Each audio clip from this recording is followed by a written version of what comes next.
Saudara Wakil Presiden terpilih Gibran Rakabuming Raka menanggapi pernyataan Sekjen PD Perjuangan Hasto Kristianto yang hilaf mendukung Gibran sebagai wali kota. Tak hanya itu, Hasto juga mengibaratkan Gibran seperti sopir truk yang masih di bawah umur menabrak kendaraan di Tol Halim. Menanggapi ucapan Hasto soal hilaf memilih dirinya sebagai wali kota Solo, bahkan mengibaratkan dirinya seperti sopir truk yang masih di bawah umur, Gibran pun menyebut Hasto sebagai sosok yang paling top.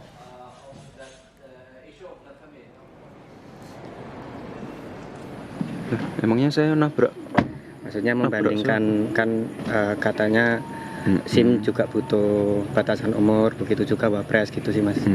Ya udahlah, ngikut Pak Hasto. Terima kasih Pak Hasto untuk masukannya. Juga menyesal mendukung Mas Gibran jadi wali kota dari PDI, Mas. Ada tanggapan Mas? Ya, terima kasih Pak Hasto. Katanya khilaf katanya Mas. Oke lah, ya mohon maaf Pak Hasto. Termasuk juga menyindir Pak Jokowi selalu mengucapkan kata bohong itu Mas. Oh ya, mohon maaf Pak Hasto. Ya, terima kasih. Pak Hasto paling oke. Ya. Sebelumnya dalam acara diskusi via daring pada Sabtu kemarin, Sekjen PDIP Hasto Kristianto mengibaratkan Gibran dengan sopir truk yang kecelakaan di Tol Halim. Hasto bilang untuk menjadi seorang sopir truk ada batas usia, apalagi memimpin negara dengan masalah yang kompleks.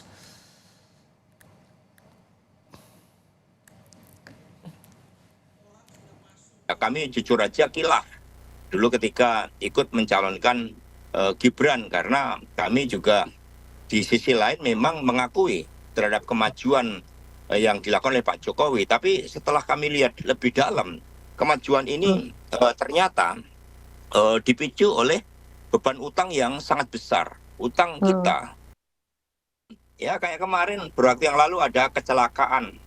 Ya seorang anak usia 17 tahun nyopir truk, ternyata SIM dia tidak punya, kedewasaan di dalam menghadapi problematika di jalan raya belum terjadi. Hanya gara-gara nyenggol satu mobil dia lari.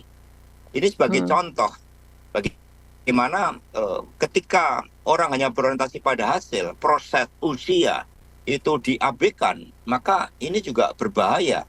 Karena kedewasaan di dalam mengemban jabatan-jabatan tertentu untuk sopir truk aja itu berbahaya, apalagi kaitannya dengan mengelola suatu negara sebesar Indonesia. Wakil Ketua Umum Partai Gerindra Habibur Rahman menilai Sekjen PDIP Hasto Kristianto berjiwa kerdil. Menurutnya Hasto tidak menunjukkan sikap sebagai seorang negarawan karena tidak menunjukkan rasa hormat kepada kompetitornya. Dengan pernyataan tersebut kami melihat Pak Hasto adalah sosok yang berjiwa kerdil, ya, sebatas seorang politisi yang tidak bisa menerima kekalahan secara gentleman. Beliau terlihat sekali tidak dalam kapasitas sebagai negarawan, ya, negarawan yang harusnya menunjukkan sikap respect, ya, termasuk terhadap kompetitor. Membahas soal sindiran Sekjen PDIP Hasto Kristianto kepada Gibran Rakabuming Raka, kita sudah bersama dengan pengamat politik dari Indikator Politik Burhanuddin Muhtadi. Selamat petang Mas Burhan. Selamat petang Ibrahim. Baik Mas Burhan, apa yang Anda baca dari pernyataan Hasto Kristianto soal mengkaitkan pencalonan Gibran di Solo? Ya, saya menangkap suasana atau nuansa kemarahan, kekecewaan, kejengkelan yang luar biasa dari Sekjen PDI Perjuangan terhadap Pak Jokowi dan Mas Gibran.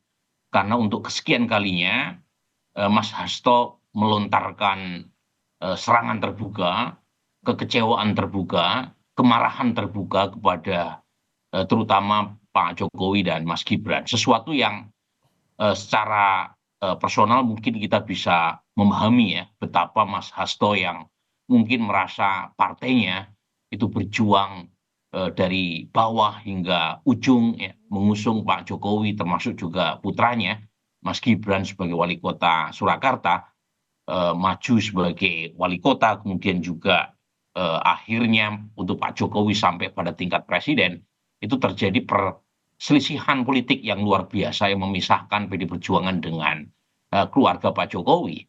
Meskipun lagi-lagi karena pernyataan ini seringkali diulang oleh Mas Hasto di ruang publik, ya, itu seringkali menimbulkan semacam kesan bahwa Mas Hasto ini curcol ya, curhat colongan tak berkesudahan ya. Ini Bahkan ini murni dari pribadi seorang Hasto Kristianto atau ada mewakili suara hati dari Bu Mega kalau menurut Anda nih, Mas Burhan? Kecewaannya. tentu secara substansi ya, atau secara garis besar bisa saja pernyataan Mas Hasto ini menyuarakan suasana hati Ibu Mega yang kecewa.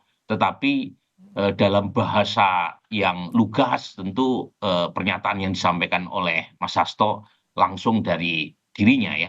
Meskipun garis besarnya mungkin mewakili suasana hati Ibu Mega, tetapi secara verbatim itu pernyataan yang dikeluarkan oleh Mas Hasto itu keluar dari Mas Hasto sendiri ya.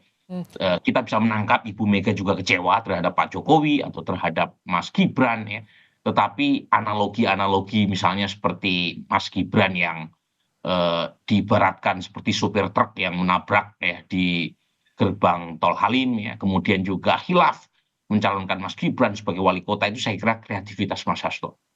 Ini bakal ada pengaruh pada dinamika saat ini nggak? The mention menyebutkan di tengah sengketa pilpres yang masih berlangsung di Mahkamah Konstitusi nih, Mas Burhan.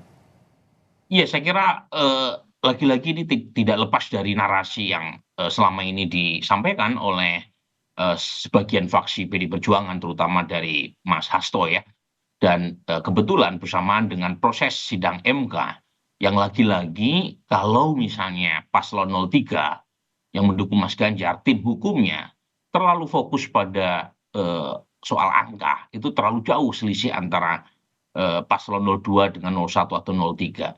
Jadi narasi yang dipakai, strategi sidang yang dipakai adalah narasi kualitatif yang mengaitkan keterlibatan Presiden Jokowi yang dianggap langsung atau tidak langsung membuat kemenangan Pak Prabowo dan Mas Gibran. Jadi narasinya narasi kualitatif, kemudian Mas Hasto coba mengaitkan posisi Mas Gibran sebagai putra presiden yang menjadi cawapres Pak Prabowo, dan kemudian dikaitkan dengan isu-isu terkait dengan kecelakaan di Tol Halim. Jadi kira-kira itu, meskipun lagi-lagi kalau itu disuarakan terus-menerus, orang bisa menganggap bahwa Mas Hasto sepertinya sedang selain sangat kecewa dan sangat marah, tetapi bisa juga menimbulkan kesan misalnya seperti yang disampaikan oleh senior jurnalis ya, Mbak Uni Lubis, yang menulis di akun Twitternya, yang mengatakan karena keseringan curcol bisa saja justru malah menimbulkan kesan bahwa Mas Hasto telat mikir ya, kenapa kemudian ujungnya mencalonkan Mas Gibran sebagai wali kota, kenapa baru sekarang kira-kira sadarnya. Yang menghangat Mas Burhan ada kaitannya juga dengan isu rencana pertemuan Megawati dengan Prabowo. Apakah saling sindir ini atau bukan saling sindir, sindiran ini ada kaitannya dengan rencana itu?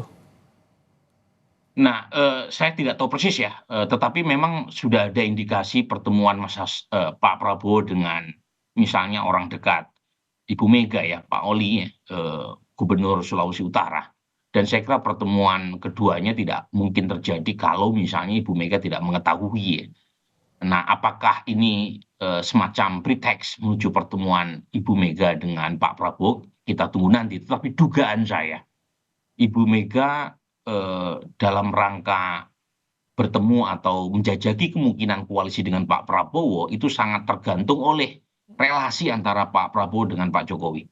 Jadi selama Pak Jokowi dengan Pak Prabowo masih harmonis, dugaan saya kecil kemungkinan Ibu Mega berkoalisi dengan Pak Prabowo Gibran, karena bagaimanapun keduanya masih menjadi subjek untuk didiskusikan di MK, itu satu sisi. Yang kedua adalah masih ada figur Mas Gibran dan Pak Jokowi. Nah, lain soal kalau misalnya ada hubungan yang merenggang antara Pak Prabowo dengan Pak Jokowi, entah kapan, mungkin tidak dalam waktu dekat atau mungkin terjadi suatu waktu ya, itu baru kemungkinan PD Perjuangan melirik untuk berkoalisi dengan Pak Prabowo. Tetapi sepanjang Pak Prabowo masih baik hubungannya dengan Pak Jokowi, dugaan saya kecil kemungkinan PD Perjuangan akan mendukung Pak Prabowo. Jadi kalau dengan sindiran dari Pak Hasto ini menegaskan sikap dari PDP tetap di luar pemerintahan nanti. Iya, intinya begini Ibrahim, intinya Pak Hasto atau Ibu Mega secara khusus ya, ada kesan mereka tidak punya masalah dengan Pak Prabowo, tetapi mereka masih menyimpan masalah dengan Pak Jokowi dan keluarganya. Nah, pertanyaannya, kalau misalnya relasi Presiden Jokowi dengan Pak Prabowo masih membaik, ya kemungkinan sulit untuk berharap Ibu Mega dan PD Perjuangan mendukung Pak Prabowo, kecuali ya ada situasi tertentu yang membuat hubungan antara Presiden Jokowi dengan Pak Prabowo merenggang, dan di situ ya PD Perjuangan masuk. Dan saat yang sama Pak Prabowo juga merasa perlu untuk mendapatkan mitra koalisi baru. Baik. Just in case ada hubungan yang kurang positif di kemudian hari dengan Pak Jokowi. Tetapi sepanjang seperti sekarang, Ibrahim, sepertinya PD Perjuangan akan berada di luar atau berada di oposisi. Oke, Mas Burhan, terima kasih untuk insight-nya yang membaca soal sindiran dari Hasto Kristianto kepada Gibran Raka Buming Raka. Terima kasih, Mas Burhanuddin Muhtadi, Terima kasih, Ibrahim. Indikator Politik.